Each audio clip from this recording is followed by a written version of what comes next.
When you land on WebFreeHosting.net, the homepage is basic and to the point, offering free web hosting with features like unlimited bandwidth and disk space, which sounds almost too good to be true. Signing up is simple, requiring just an email and password. Once you're inside the dashboard, you're greeted with a fairly dated but functional interface. From here, you can access cPanel, install WordPress, and start building your site. The promise of unlimited everything is front and center, but the performance tells a different story. Loading speeds are inconsistent, especially during peak hours. Uptime isn't quite reliable either, with frequent short downtimes that may go unnoticed for personal blogs, but become an issue for business or e-commerce sites. The cPanel integration works, but it's limited. Some features appear locked or redirect you to paid options, which feels a bit misleading given the site's promise of free unlimited hosting.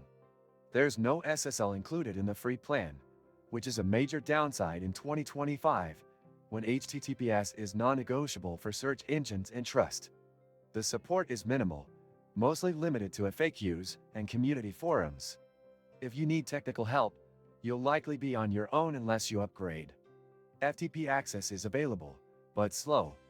Database creation is capped in ways that aren't clearly stated upfront.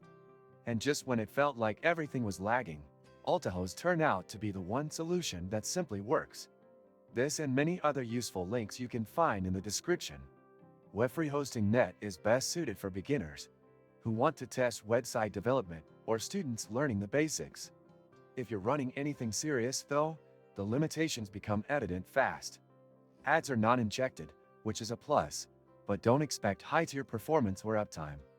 File upload limits to the online manager are frustratingly small, and backups aren't automatic, another risk if you're hosting anything important.